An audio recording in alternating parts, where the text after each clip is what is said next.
Welcome back to the Side Chat Podcast, and this week we will be talking about everything having to do with the Skyraider. If you recall back to our Douglas Aircraft podcast we did earlier this year, we kind of saved the Skyraider for its own independent thing, and Cobey is here. He knows far more about the Skyraider than probably I ever will, so you want to first just talk about how your interest in the Skyraider developed from when you were basically, how old? A little kid. It's kind of weird. I grew up in very close to an Air Force base, like about a mile or so away. That happened to be the overhaul center for the Skyraider when the Air Force got the airplanes from the Navy in the mid-60s. And it just happened to be that this old guy down the street from me, like 3 houses down from where I lived, was the project manager for the Air Force for the entire project. And I used to mow his lawn. And so I was in his house one day and I noticed a picture of an A-1 on the wall with him standing next to it. I thought that was kind of cool, and I asked him about it, and we kind of started from there. It's a phenomenal airplane. Fortunately, War Thunder does not do the airplane justice whatsoever. I don't think any video game can really do an A-1 Skyraider any justice, because it would have to just be a flight sim dedicated to a Skyraider where you just fly around and do Skyraider missions. Like, it's hard to integrate the Skyraider into other games because it's such a unique multi-role aircraft. Yeah, you know, true. It just has to be called the A-1 Skyraider game. Like, that's... Alright, so we mentioned in the Douglas podcast that about kind of the development history. You want to real quickly review how the Skyraider was born? Yeah, it's kind of a funny story. The BTD destroyer that's also in the game was ordered by the Navy in mass numbers. It absolutely was terrible. I think they only delivered, 2 dozen or so, or something like that, to the Navy until they finally, Navy canceled their contract. Ed Heinemann, the designer of the airplane, who at the time was the chief designer for Douglas, was in Washington, D.C. with negotiations for the Navy as far as killing the BTD contract. They had some development money left over from the original project, and Ed Heinemann asked the Navy if he could design a new airplane that'll replace the Avenger, the Helldiver, and a couple other airplanes too. The PB-1 or the PB-2 Harpoon, the PB-1 Ventura, a couple other airplanes like that. The Navy said, yeah, sure, whatever. You know, the money was already allocated, burn it up.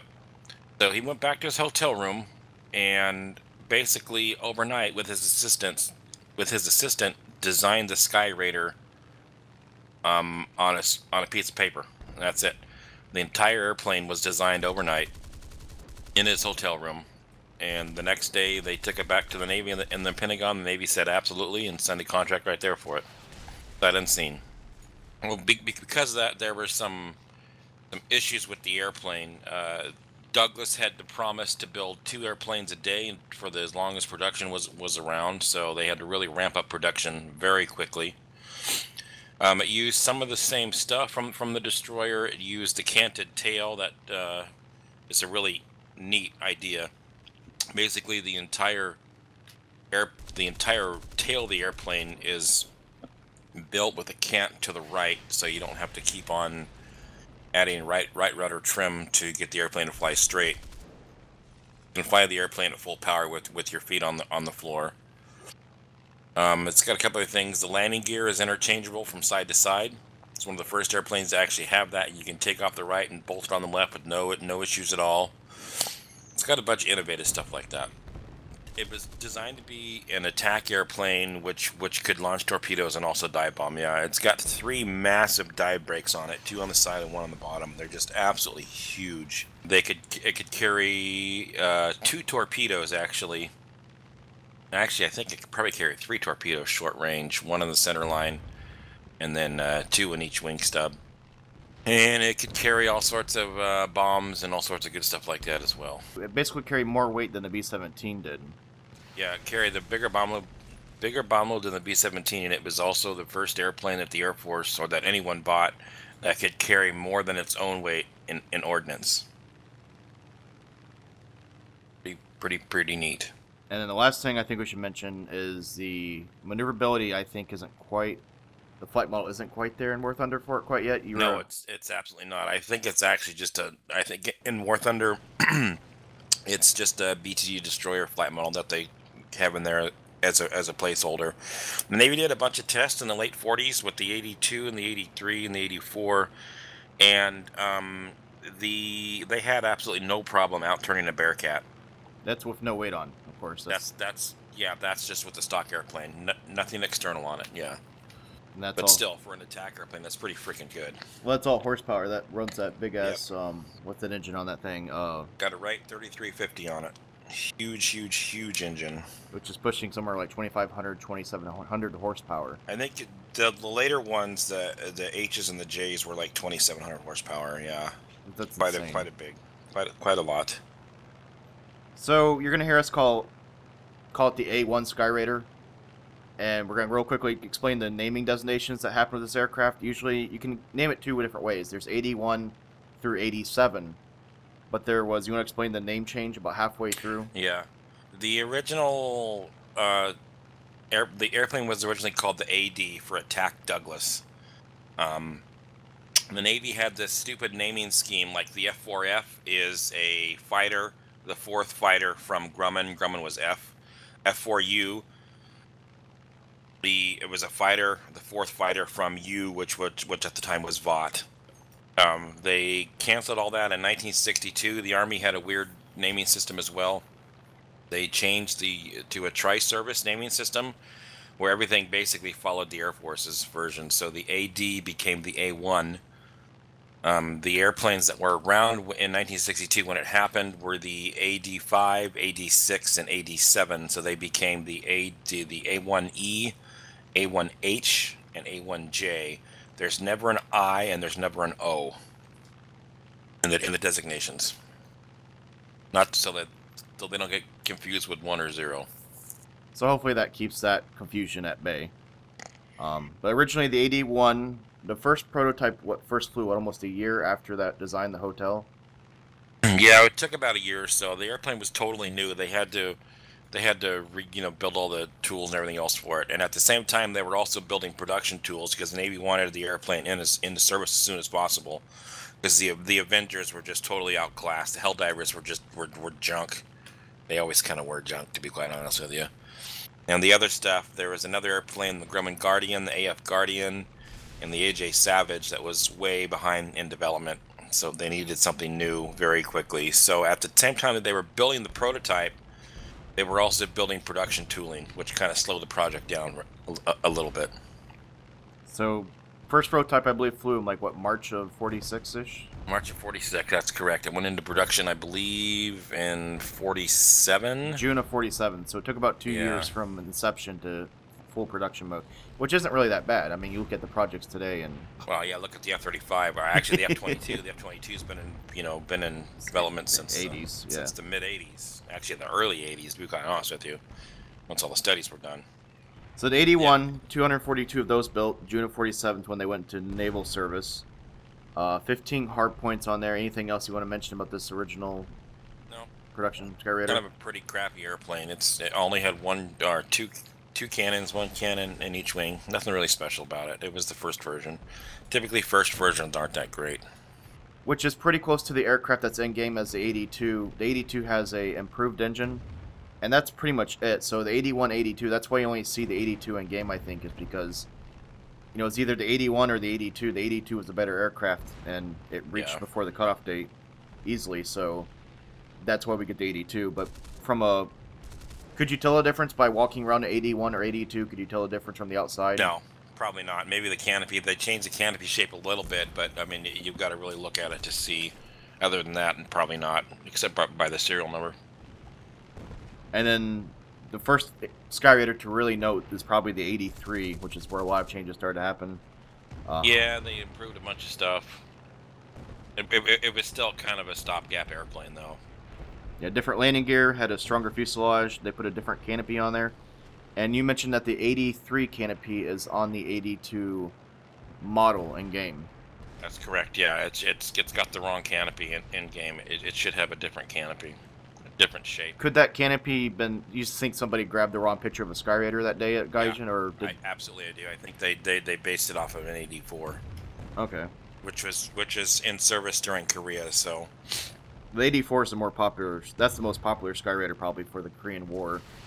Yeah. theater, and let's talk about the 84. You know, the first 3 versions of Skyraider probably aren't worth noting, so we're gonna kind of push past those, and then everything from this point on is the 84 is kind of where the Skyraider came into its own. there was almost over 1,000 84s built total. That's with all the different variants of the 84. It went to service 1949. It had 4 cannons. It had a G-suit connection. And you want to go through basically the stock 84, and then we'll run through the sub-variants. The basic 84 was the first carrier-borne airplane that was capable of delivering a nuclear weapon. It had 4 cannons instead of 2 cannons. It had a bunch of hardpoints that were just for rockets only. Later on, they put different stress hardpoints on it, so you can hang all sorts of shit on it. That's really it as far as just the basic 84. There was the night attack version, the 84N, that held 2 people in the fuselage. The fuselage did not have die brakes. They took the die brakes out.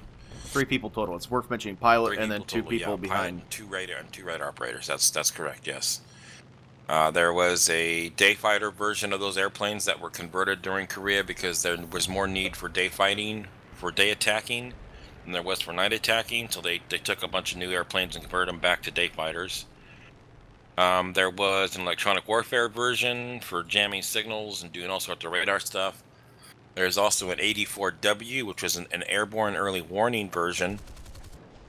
We sold the British 50 of them. British used them for a long time. Took the radars out. They sold the airplanes to Sweden, who used them as tow targets, as tow tugs, for quite a while. And they ended up actually parking those in museums. There's a couple of them still flying around. The British took their radar, stuck it in the Ferry Gannet, which was the airplane that replaced the Skyraider.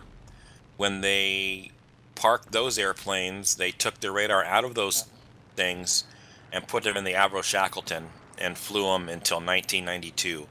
So the radar was basically in service from 1948 to 1992 nonstop. That's insane. Yeah, it is insane, considering it went through 3 airframes, the radar system. That's pretty impressive. And then you had the, 84L, the winter version? Yeah, 84L was a winterized version. During the first part of Korea, we realized there was a kind of problem with the really shitty winters there, so the Navy took on this project to winterize Corsairs and Skyraiders. They basically put these inflatable de-icing boots on the wings and prop heat and some other things so they can fly during the ice. And then let's mention the French 84s as well before we move on. Yeah, the French got a bunch of 84s. They used them primarily in Africa, in their colonies in Djibouti and Chad. When the French finally pulled out of Africa, they did something really sneaky. They sold their airplanes to the, I think it's the Djibouti government or whatever the hell government replaced them, and had a caveat that said that the airplanes were only to be flown by French mercenary pilots. So basically, the same people that were flying the airplanes under France were still flying the airplanes under the new country. They were used up until the 1970s in that role, up until the actually late 70s. I think it was 78 or maybe even 79. And most of the warbirds that most of the Skyraider warbirds that you see flying around now are actually 84s. There's only one 80H, and I think there's 1 or 2 A-1Es. And that's it. All the rest are 84s, and most of them, about 95% of them, are ex-French airplanes. You can tell the 84 because it's got a door on the side of it where the dive brake should be, and there's a 2 little like bubble canopy things sticking out of the side. And the French were the biggest operator of the Skyraider besides the U.S., correct? Besides the U.S., that's correct. Yep. Yeah, the French got by far the most, and then the British. All right, and then let's talk about the Korean War for a bit, and then we're going to talk about the rest of the Skyraiders, and we'll talk about Vietnam. The only notable air-to-air kill, or the only recorded air-to-air kill for the Skyraider... The only air-to-air kill for a Skyraider in Korea, yeah. During Korea was against a poor PO-2. You can imagine if you're in a PO-2 and you look behind you and a Skyraider is dropping in, yeah, it's over.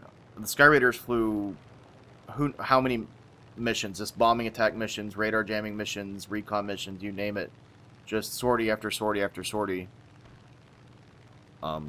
trying to support the Marines on the ground. Yep. But more aircraft were lost to probably anti-air fire, or some aircraft were lost to anti-air fire. And not a lot of Skyraiders were actually shot down. They were more lost to ground fire. And you want to talk about the torque roll issue? Yeah, along with the Bearcat, the Skyraider had this really nasty problem called torque roll. It's pretty common in big piston-powered airplanes with one big giant prop on it. The Corsair had it a little bit, but not nearly as bad as the Bearcat and the Skyraider. So when you land on an aircraft carrier, when you get close to the carrier and you're not lined up, they do what's called a wave off. The landing signal officer waves you off, so you go around. So basically what that means is you push the throttle all the way forward, retract the gear, and then when you're up at a higher altitude, retract the flaps so you can try to land again. The problem is that there's so much torque and so much horsepower in the 3350 that instead of the airplane accelerating out of the way, basically the airframe twists around the rotation of the engine. And so basically the prop stays still and the entire rest of the airplane turns around it. So it would oftentimes flip the airplane upside down and then cause them to crash into the ocean right next to the carrier. Really common. Yeah, a lot of aircraft are actually lost to this than yeah. being shot down. It's kind of... I guess that's nothing you would really find in testing that much either, would you? Like, that's just something that happens... Well, you would. I mean, you would, but you have to... You can't really replicate it very well, and it's very dangerous. There's nothing you can do about it. There's really not. I mean, once you're upside down at 85 miles an hour at 30 feet off the deck, there's really nothing you can do. Anything else you think that comes to notable to mind about the Skyraiders in Korea, or? Same old. They were used for the first time as rescue combat air patrol airplanes during Korea ResCap, which they basically did nothing but in Vietnam later on in their career. It was a great airplane. It could fly for 10 hours non-stop, which is why it was used in Vietnam, actually. The Marines loved it. The Navy loved it. All-around great airplane. After Korea, you have basically what came in service as the 85, which is where the first name change kind of took place, where it was called the A-1E. So we'll go by both names. The 85 became the A-1E. Yep. The 85 is the wide-body version. Because the fuselage was so big, and the 84 with the people inside of it was very successful, the Navy asked Douglas to build a wide-body airframe for all sorts of stuff, mostly for electronic warfare and airborne early warning, but they were also modified. You could carry 4 stretchers. You could also carry 12 people inside on bench seats, 6 on each side. You could have up to 14 people in one Skyraider at any given time. The A-1E, or the 85, is famous because it was the first airplane that was given to the Air Force, the first Skyraider that was given to the Air Force, and used in Vietnam. Back and then we had a requirement that the attack airplanes in Vietnam had to have a Vietnamese pilot with them as well. So they used a 2-seat A-1 Skyraiders originally. The nice thing about it is that it could carry the same load that the single-seat airplane could, except it was about 30 miles an hour slower. That was really the only big difference, performance-wise, between the 85 and the other ones. And this is a side-by-side seating. Easiest way to tell it's an 85 yes. is you have 2 pilots basically sitting side-by-side each other. Yep, and then a big, giant greenhouse behind you. Yeah, the glass kind of, it has this weird shaped glass that basically bubble canopy thing going on. There's no dive brakes on this aircraft whatsoever. And the other way you can tell it's a A-1E is due to a basically massive tailwing. Yeah, due to the bigger frontal area, they had to increase the tail significantly. I want to say that the chord is probably 40 to 50% larger, and the height is significantly larger as well. Much bigger tail. So this is 85, the A-1Es. Primarily the one, when you look back at pictures of Vietnam, you probably see quite a few of these. At least I always have. You see the, the 2-seat side-by-side one, at least in early pictures. Yep. And the first ones that the Air Force got were painted what's called Air Commando gray, just one color of gray. and the exhaust area was often painted black because the exhaust stained the side of the airplane. The one of the guys that won the Medal of Honor flying the Skyraider in Vietnam was named Bernard Fisher. He flew in A-1E.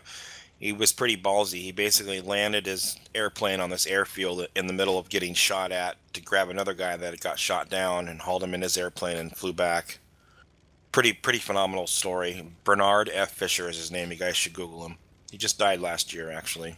Yeah, his aircraft was full of basically AK-47 holes and Yep. just tons of little small arms fire when he's taking off on this. Yeah, it's pretty nasty. And actually, you can see his airplane today. His airplane is in the Air Force Museum at Wright-Patterson Air Force Base in Dayton, Ohio. After they repaired it, the museum got it, so it's sitting there as he flew it.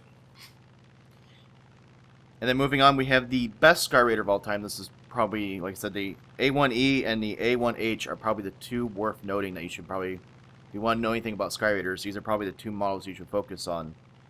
The other one they went, Most of the H, yeah. yeah, the A-1H is they went back to the single seat setup of the earlier one. Dive brakes were re-added. It had a stronger wing, and it was able to carry more weight than the previous ones too. Yep. These came around about what, 1951. Yeah, give or take. Yeah, they were the second to last version of the airplane. Basically, everything that they learned in Korea so far, they put in the airplane. They're built it had hard alongside though. points. Hold on. They were built alongside the A1E. Yes, that's correct. Yes, yep. All right, I just want to clarify They that. were they were put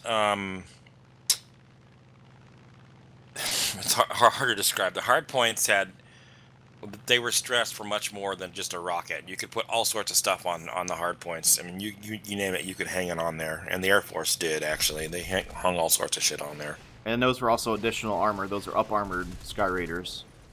Yep. Yeah, they had additional armor. They had different oil cooler, just small changes like that. And please explain the Yankee ejection system that was added on that aircraft. Later on, they added this thing called the Yankee seat. It was a version of an ejection seat. It wasn't an actual ejection seat. Basically, what it was a rocket-powered parachute. The pilot had to blow the canopy off. Once he blew the canopy off, he pulled another handle, and a rocket shot up at a 45-degree angle from behind his head to over his head, and attached to that was a small pilot parachute that was attached to his main parachute. So the rocket shot up, opened up the pilot parachute yanked the pilot out of the airplane and opened up his main parachute. He went straight up out of the airplane with it. The problem with the Yankee seat is that you couldn't use it in a turn, and you couldn't use it when it was facing down, and you had to have some forward airspeed to move it. You couldn't use it on the ground like you can most ejection seats that are called 0-0 seats with 0 altitude, 0 forward airspeed. You have to be at a certain airspeed and a certain altitude to use it. It was pretty good. I mean, it was not that bad. I mean, for something that was cobbled together at the last minute, it worked. There were very successful deployments of the Yankee seat during Vietnam. And then the last Skyraider, and then we'll talk about Vietnam, was the 87 or the A1J. Only 70 or so of these things built. Once again, a stronger wing. It had a new engine, correct, on that one? That was when the engine change happened? Yeah, there's engine change. There was some issues with wing fatigue that was solved in the 87, the A1J. There weren't that many built because the Navy canceled the contract for them.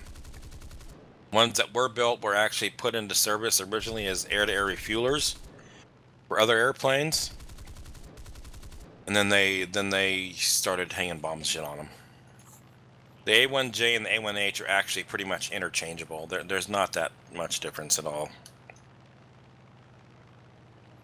And then that leaves us with Vietnam. First off, I want to start by saying there was two notable air-to-air kills for the Skyraider. Both were MiG-17s. One of our viewers sent in an email with a story. I'll put this in a link comment below so you can read it about his story about his father and the video that goes with it. So be sure to check that out. You just want to basically beginning to end for what the Skyraider did for Vietnam. It did all kinds of Skyraider, I think, is where, or Vietnam is where the Skyraider really got its name and its legacy and its legend. Yeah, absolutely. The Skyraider was originally put into service as an attack airplane that was supposed to be flown by the South Vietnamese Air Force. During that time, American pilots had to fly with someone Vietnamese, a quote pilot unquote. They were all trained pilots, but they very, very, very rarely flew the airplanes at all. Most of the time, the U.S. pilots flew it.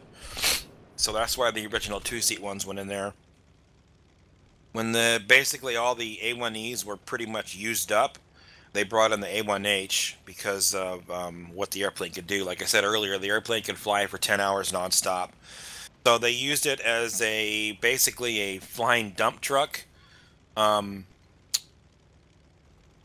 units would call in needs for an airstrike, and there would always be an A-1 orbiting somewhere around them. Not that far away. They would go over there and drop bombs and rockets and cannon people and all sorts of stuff like that. They had this really, really, really nasty bomb that was only used on the A-1 during Vietnam. It's called a fuel air bomb, and it was actually used for eradicating the people that were in the VC that were in the tunnels. Basically, what it was a barrel. They dropped this bomb. The barrel opened up on the ground, created this mist of flammable material that sunk down into the tunnels underground, and there was a time delay fuse on a small charge. It let off and basically ignited that mist that was floating around in the tunnels, and anything that was inside the tunnel was burned to a crisp. It's one of the nastiest bombs. Very, very, very nasty bomb, yes. And actually, we used a version of it in Afghanistan when we were looking for Obama. Oops. Sorry. For Bin Laden. We used fuel air bombs there to try to get him out of the caves that we thought that he was in, but turns out he actually wasn't there. He was in some mansion. Those were dropped out of C-130s, though, correct? They were dropped out of C-130s. They were also dropped off of A-10s, yes. Smaller version of it. So the A-1 was mostly used for what's called RESCAP, Rescue Combat Air Patrol. If a pilot was shot down, we did everything we could to try to rescue them as soon as possible so that they weren't captured and tortured. The North Vietnamese were very, very, very nasty to our pilots. Sure, everyone's heard of the Hanoi Hilton. Well, if you were lucky enough to survive getting to the Hanoi Hilton, you were pretty much, good to go for the most part. I mean, you were still tortured, but the vast majority of pilots that were shot down and captured were never heard from again because they were tortured and killed pretty much on the spot. So we had this thing where we would send in rescue helicopters to try to get them as soon as possible. The ejection seats had an automatic pinger which set off a signal as soon as the ejection seat was out of the airplane. They could home in on it. We had C-130s. They're called HC-130s. Their call sign was King. That basically flew around listening for these things. As soon as they heard a ping go off, they would use their radio detection equipment and get a bearing on it. They would then send in the Skyraiders to check out the area, and then send in a forward air controller, usually in an OV-10. First in an O-1, and then in an O-2, and then in an OV-10. And then they would send in the helicopters to try to get the guy out. So the entire time that the helicopters are around there, the Skyraiders are flying around, suppressing enemy fire, killing bunkers and doing all sorts of good stuff like that. The Skyraiders were always flying. They were never not flying. There was always at least 3 or 4 of them in the air at any given time in any part of Vietnam. Like I said, they can fly for 10 hours straight, so they basically just flew around until they were needed. And then just every day, day in and day out, and dropped their stuff. Yep, went back after the rescue was in. They were the first guys there on scene and the last guys out. Always, always, always. Yeah, that's not even what that plane was meant for originally. That's what I love about this thing. Like, it's so multi-role that it's doing a mission that they didn't even know would exist. 20 years later, right? After this thing was designed. Exactly. Yep, and it was perfect for it. It was absolutely perfect for it. That's what I love about, like aircraft like the A-10 and stuff that have the ability to evolve over time, and I think that's what makes a true aircraft, a great aircraft, is something like the C-130 that can evolve and adapt to the different theater changes and meet missions it was never ever, dreamed about it doing. Yep. So the Skyraider after Vietnam, you want to talk about mentioned to me the other night about the Air Force kind of renovations when they took over, and just when the Air Force got the airplanes from the Navy, they went through a program called PDM, Program Depot Maintenance. The Navy had this really nasty habit of modifying airplanes, and what they would do when they take an airplane, they'd modify it. They'd say change something. Say they would change the bomb sight on it. What they would do is they'd leave all the wiring for the old bomb sight in the airplane. So over the years, airplanes, just because of the way that they are, naturally gain weight over the years. It's not very uncommon to have between a brand new airplane, say like a 737, a brand new 737 and one that's 10 years old, it's not very uncommon at all to have a 2,000-pound difference between the two. Just because airplanes gain weight due to corrosion and all sorts of stuff like that. Well, the Air Force basically, in fact, my neighbor, he was in charge of this. They stripped the airframe down to nothing. They overhauled the engine, overhauled the prop, overhauled the landing gear, overhauled everything, stripped the airplane of all its paint, rewired the entire airplane. When the Skyraiders came out, they weighed 400 pounds less than what they were when they were delivered from the Navy. And that was real important because they could just carry that much more gas, which means they could go that much more longer or fly that much more farther. The nice thing about the Air Force with the Skyraider is that they weren't limited on takeoff weight like the Navy ones are. You can only take off so much weight off of an aircraft carrier, and so the Navy very, very, very rarely ever flew it anywhere near its max takeoff weight, and the Air Force did nothing but fly the airplane at or above the max takeoff weight. Constantly. They took off on the naval stuff too, like the arresting hook and. No, the hook was still, the hook was still on there. Yep. Oh yeah. Okay. So the hook stayed on there because the Air Force actually uses an arresting system on the runways to capture airplanes that are crashing. They put wires out so you can use it. So they just left it on then. Interesting. Did Yes. not know that. Yep. Any other closing thoughts you have for the A1s? I got so much information. I mean, this podcast doesn't really do it justice. It's a fantastic airplane. It is by far one of the best airplanes that the Air Force and that actually the U.S. in general ever operated. Just a fantastic airplane. Lived up to everyone's expectations. Ed Heinemann, the guy that designed it, was an absolute genius. There was actually very little as far as the final version of the airplane from the original. There was very little change, just a small piddly stuff for the most part. And like I said, the airplane was designed overnight in a hotel room. That right there takes absolute talent, and Ed Heinemann is the guy that did it. He's just a fantastic designer. Oh, by the way, in the Navy, the A-1 was replaced by another Douglas airplane, the A-4 Skyhawk, which was supposed to be a replacement for the A.J. Savage, which was supposed to actually be the Skyraider replacement. The Air Force replaced the A-1 with the A-7 Corsair. That was supposed to be a replacement for the A-37, which was supposed to be the replacement for the A-1. Think about that. It's kind of funny. Alright, so, like I said, check out the link I'll put in the bottom, and then just, if you're fascinated, there's tons of documentaries out there. Of course, you're going to see where would be the best source to find more Skyraider information for anybody who wants to learn more. Where would you send them? Actually, the Skyraider Association has a really good website. It's skyraider.org. There's all sorts of information on there. There's a couple, I don't know, I haven't been there in years, but there's a couple audio files there from some rescues that they did in Vietnam. It's a pretty good website. Great airplane. War Thunder does absolutely no justice to the airplane at all. It should be substantially better than what it is in game, and unfortunately, it's just the state of the game right now. I don't think any game could do it though. Like what, Yeah. What's it supposed to go up against, right? Like it's just a if you put it in, like in reality, it'd be going into the Korean map with the Sabres and the MiG-15s if you go for historical matchmaking. And I don't want to fly a Skyraider against a MiG-15. Well, the problem is that you shouldn't be fighting MiG-15s. You should have F-86s. The game isn't designed for that. The game is designed for that. You know, like your attacker, your Skyraider spot would take up an F-86 spot, which isn't fair to the other F-86 pilots.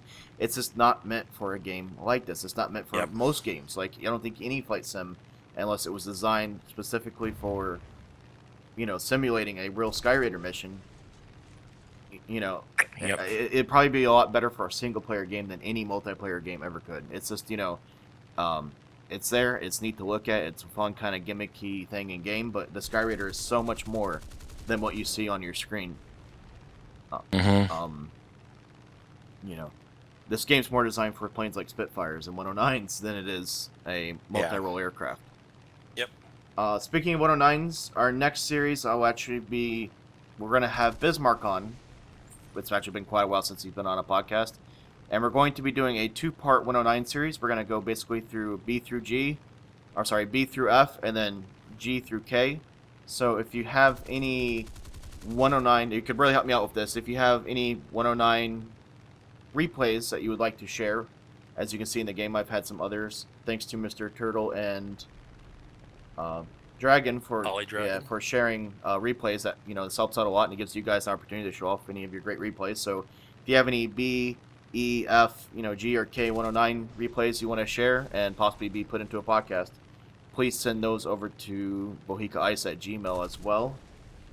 Any last Skyraider thoughts that jump into your head before I end this? No, great airplane. Game doesn't do it justice. Just a fantastic airplane. It's great. Love it. Do you have any Skyraider questions? I'm sure Cobey he'll stick around the comments for a while. Yeah, I'd be happy to answer them for you. Just throw them in the comments. I'll be happy to get them back to you on it. All right. Thanks for listening, and we'll catch you next time.